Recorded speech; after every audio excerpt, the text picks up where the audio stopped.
ചെറിയ വിലക്കുള്ള അടിപൊളി എർട്ടികള് ചെറിയ മുടക്കിലും കൊണ്ടുപോകാം. 15 മോഡൽ VDI വണ്ടിയാണ്. ഡീസൽ വണ്ടി. ഡീസൽ വണ്ടി മൂന്നാമത്തെ ഓണർ ആയിട്ട്. എത്ര രൂപയുണ്ട്? നമ്മൾ ഫൈനലാണ് 3,70,000 രൂപ. 3,000? അതെ, 4,000 നമുക്ക് കൊടുക്കാം. എന്തായാലും ഒരു 10-60 രൂപ മുടക്കിൽ നമുക്ക് വണ്ടി ഇറക്കി 10,000 മുടക്കിൽ ഇറക്കാം. ഓക്കെ. എസ് ക്രോസ് 2015 വണ്ടിയാണ്.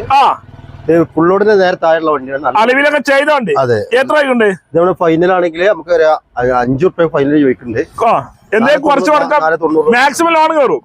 ഓക്കെ. അതേപോലെ നല്ല അടിപൊളി CR വേണത് അല്ല, ലോഡ്ജിയറുടെ വണ്ടിയാണ്. ലോഡ്ജ് 2015 മോഡലുള്ള വണ്ടി. ഇത് സെക്കൻഡ് ഓണർ വണ്ടി. ആകെ 25,000 ഓടിച്ചുള്ളൂ. എത്ര രൂപയുണ്ട്? ഇത് ഫൈനലാണ് നമുക്ക് 3,500 രൂപ കൊടുക്കാം. 3,500 രൂപയ്ക്ക് മാക്സിമം ലോൺ കയറുമോ? ലോൺ നമുക്ക് ഏകദേശം ചെറിയ ലോൺ നമുക്ക് കൊടുക്കാം. നോക്കാം നമുക്ക്. അതേപോലെ എർട്ടിക വീണുണ്ടല്ലോ. 2012 വണ്ടിയാണ്. എർട്ടിക. അതെ. ഇതാണെങ്കിൽ ഫൈനൽ നമുക്ക് 3,70,000 രൂപ കൊടുക്കാം. 3,000 വീഡിയോ കൊടുക്കാം. ഓക്കെ. അതൊരു ഡസ്റ്റർ ഉണ്ടല്ലോ ബാക്കില്. ഡസ്റ്റർ 2010 ഫുള്ളോടെ കൊടുക്കാൻ പറ്റിയ വണ്ടിയാണ്. ഫുള്ളോടെ അടിപൊളി ഡസ്റ്റർ 13 വണ്ടിയാണ്.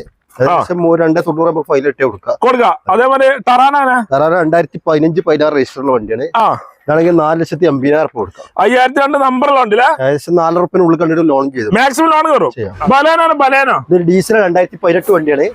നമുക്ക് ഫൈനൽ ആണെങ്കിൽ 6,60,000 രൂപ കൊടുക്കാം. 6,000 കൊടുക്കാം. അതേമാതിരി ഇത്യോസ് ക്രോസ് ആണ്.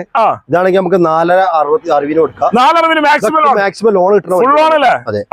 ഇത് i20 2016 ആണ്. 15 ആണ്. ഇതാണെങ്കിൽ നമുക്ക് ഫുൾ ഓൺ ആയിട്ട് കൊടുക്കാൻ പറ്റും. ഫുൾ ഓൺ മാക്സിമം 4,00,000 രൂപ കൊടുക്കാം. ഫുൾ ഓൺ ആയിട്ട് കൊടുക്കും.